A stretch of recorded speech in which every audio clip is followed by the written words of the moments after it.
What's your sense on mixing healers? Like if you have support from a few different healers, there's the expression, too many cooks spoil the soup. You've got different people, like supporting you in different ways. What can that get too mixed up? I haven't really thought about it, but now that you say it, it made me think of this one person that I worked with. We were working on a relationship and her ex had committed suicide.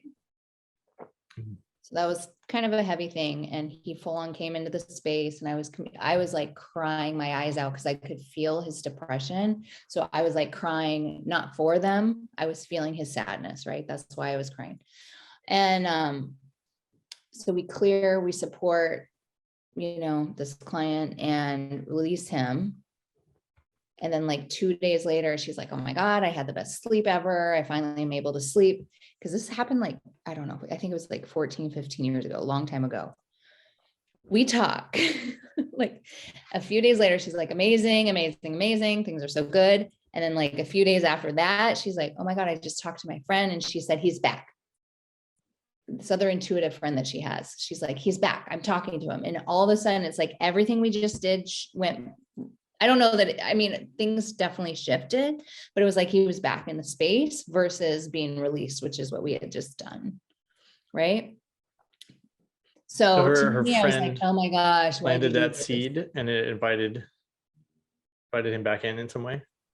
Yeah. It didn't backfire, but that's the word I'm using because in the work that I did, I was releasing him. Right.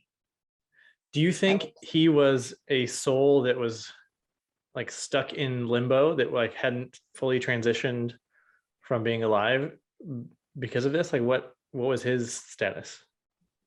Yeah, because he's very much attached to her and probably looking to communicate with her in some way, shape, or form.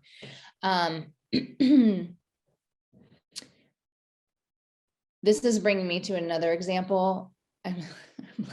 I was in Concord, Massachusetts with a girlfriend at this house who is very much a medium. So I don't usually see people. I'll like, they'll come in and sometimes I'll see them, but she's like walking around. Oh my God, I was describing this the other day.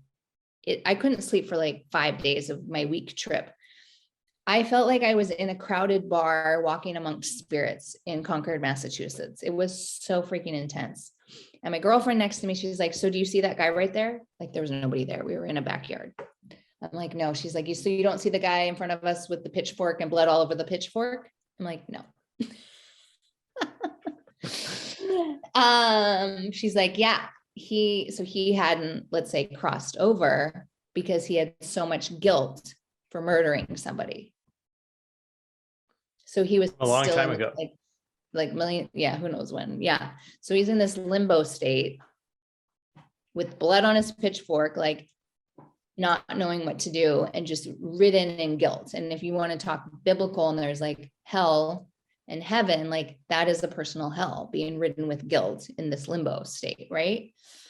So, she basically, what she did is she's like, you're okay. She basically was like, you're okay. Like, it's okay. Like that was your life. Not that it's okay to kill somebody. I'm not going to give permission for that, but like he needed to know that he was okay. And then whatever permission she gave him, he released into the light and he was okay. So he was living. Did she see him just like disappear before her eyes? No, because I don't know that the spirits ever actually leave.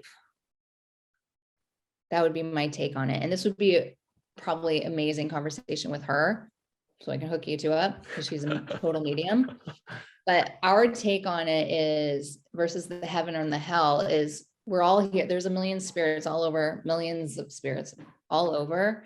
And like a friend that just passed on, right? A few months ago, she passes on, then she's a spirit. And now she's coming to me and she'll whisper in my ear and I can ask her and communicate with her and ask questions. But first she goes into this phase of like figuring out what does it mean to be a spirit? Like, what is this new space? And I can walk on this earth and feel heaven on earth here. So it's just, they're always here at our access or trying to communicate with us. But being attached, which is what that other person was attached to the suicide, that was like a cord cutting, energetic cord cutting that we were doing to like release that energy, because being in that cord, there's like a forced connection that's stopping her from moving forward and dating, or being like, well, she'll go on dates, but like going to the next level with a human because of this pressure that's been created between her and this other ex. So it doesn't mean that he's like completely gone. It means that there's no more any attachment. Okay. I feel like I'm rambling, but I'm hoping I'm landing something.